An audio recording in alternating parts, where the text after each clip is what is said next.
ಕಲಬುರಗಿಯಲ್ಲಿ ಈದ್ ಮಿಲಾದ್ ಮೆರವಣಿಗೆ ವೇಳೆ ಪ್ಯಾಲೆಸ್ತೈನ್ ಧ್ವಜ ಪ್ರದರ್ಶನ ಮಾಡಲಾಗಿದೆ. ನಗರದ ಸಂತ್ರಸವಾಡಿ ರಸ್ತೆಯಲ್ಲಿ ಮೆರವಣಿಗೆ ಮಾಡ್ತಾ ಇದ್ದಾಗ 2-3 ಧ್ವಜ ಪ್ರದರ್ಶನ ಮಾಡಲಾಗಿದೆ. ಪ್ಯಾಲೆಸ್ತೈನ್ ಧ್ವಜ ಪ್ರದರ್ಶನ ಮಾಡಿದ ಕಿಡಿಗೇಡಿಗಳ ವಿರುದ್ಧ ಹಿಂದೂಪರ ಸಂಘಟನೆಗಳು ಕಿಡಿಕಾರಿವೆ. ಧ್ವಜ ಪ್ರದರ್ಶನ ಮಾಡಿದವರನ್ನ ಕೂಡಲೇ ಬಂಧಿಸುವಂತೆ ಆಗ್ರಹಿಸಿದ್ದಾರೆ. ಕೋಲಾರದಲ್ಲಿಯೂ ಈದ್ ಮಿಲಾದ್ ಮೆರವಣಿಗೆ ವೇಳೆ ಪ್ಯಾಲೆಸ್ತೈನ್ ಬಾವುಟ ಪ್ರದರ್ಶನ ಮಾಡಲಾಗಿದೆ. ಕೋಲಾರದ ಬಂಗಾರಪೇಟೆ ಪಟ್ಟಣದಲ್ಲಿ ಘಟನೆ ನಡೆದಿದೆ. ಬಾವುಟ ಪ್ರದರ್ಶನ ಮಾಡಿದವರ ವಿರುದ್ಧ ಕ್ರಮ ಕೈಗೊಳ್ಳಬೇಕು, ಆರೋಪಿಗಳ ಬಂಧಿಸಬೇಕು ಅಂತ ಹೇಳಿ ಮಾಜಿ ಸಂಸದ ಎಸ್ ಮುನಿಸ್ವಾಮಿ ಆಗ್ರಹಿಸಿದ್ದಾರೆ.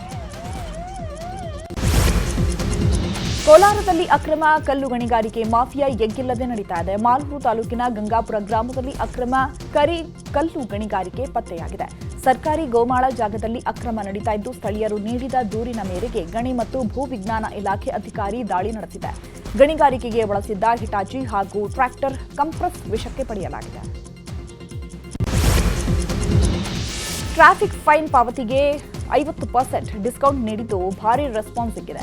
15 ದಿನಗಳಲ್ಲಿ ಫೈನ್ ಕಲೆಕ್ಷನ್ 45 ಕೋಟಿ ದಾಟಿದೆ. ಆಗಸ್ಟ್ 23ರಿಂದ ದಂಡ ಪಾವತಿಗೆ ಸರ್ಕಾರ ರಿಯಾಯಿತಿ ನೀಡಿತ್ತು. ಒಟ್ಟು 45 ಕೋಟಿ 52,94,750 ಬಾಕಿ ದಂಡ ಪಾವತಿಯಾಗಿದೆ. ಇನ್ನು 16,21,721 ಬಾಕಿ ಕೇಸ್ಗಳಿಂದ ದಂಡ ಪಾವತಿಯಾಗಿದ್ದು, ಸೆಪ್ಟೆಂಬರ್ 12ರವರೆಗೆ ದಂಡ ಪಾವತಿಸಲು ಆಫರ್ ಇರಲಿದೆ. ನಾಡಿನೆಲ್ಲೆಡೆ ನಿನ್ನೆ 11ನೇ ದಿನದ ಗಣೇಶ ವಿಸರ್ಜನೆ ಕಾರ್ಯಕ್ರಮ ಅದ್ದೂರಿಯಾಗಿತ್ತು. ಸಾವಿರಾರು ಗಣೇಶ ಮೂರ್ತಿಗಳನ್ನು ಭಾರೀ ವಿಜೃಂಭಣೆಯಿಂದ ವಿಸರ್ಜನೆ ಮಾಡಿದ್ದಾರೆ. ಶಿವಮೊಗ್ಗದಲ್ಲಿ ಹಿಂದೂ ಮಹಾಸಭಾ ಗಣಪತಿಯ ವಿಸರ್ಜನೆಯಾಗಿದೆ. ಜಯ ಘೋಷದ ನಡುವೆ ಮೆರವಣಿಗೆ ಮೂಲಕ ಗಣೇಶನಿಗೆ ಬೀಳ್ಕೊಡಲಾಯಿತು. ಮುಂಜಾಗ್ರತಾ ಕ್ರಮವಾಗಿ ಪೊಲೀಸ್ ಬಂದೋಬಸ್ತ್ ವ್ಯವಸ್ಥೆ ಮಾಡಲಾಗಿತ್ತು. ಕಾರವಾರದ ಅರಬ್ಬಿ ಸಮುದ್ರದಲ್ಲಿ ಅದ್ದೂರಿಯಾಗಿ 10ಕ್ಕೂ ಹೆಚ್ಚು ಗಣಪತಿಯ ವಿಸರ್ಜನೆ ನೆರವೇರಿಸಲಾಗಿದೆ. ಸಾರ್ವಜನಿಕವಾಗಿ ಪ್ರತಿಷ್ಠಾಪಿಸಲ್ಪಟ್ಟ ಗಣಪತಿಗೆ ಸಾಂಪ್ರದಾಯಿಕ ಡೊಳ್ಳು ವಾದ್ಯ, ಚಂಡಿ ವಾದ್ಯದ ಮೂಲಕ ಬೀಳ್ಕೊಡುಗೆ ನೀಡಲಾಯಿತು. ಮೆರವಣಿಗೆಯಲ್ಲಿ ಡಿಜೆ ಸೌಂಡ್ಗೆ ಯುವಕರು ಮಸ್ತ್ ಸ್ಟೆಪ್ಸ್ ಹಾಕಿದರು. ಬೆಳಗಾವಿಯಲ್ಲಿಯೂ ಗಣೇಶೋತ್ಸವ ವಿಸರ್ಜನಾ ಮೆರವಣಿಗೆ ನಡೆಯಿತು. ಹುತಾತ್ಮ ಚೌಕ್ನಲ್ಲಿ ಡಿಸಿ ಮಹಮ್ಮದ್ ರೋಷನ್ ವಿಸರ್ಜನಾ ಮೆರವಣಿಗೆಗೆ ಚಾಲನೆ ಕೊಟ್ಟರು.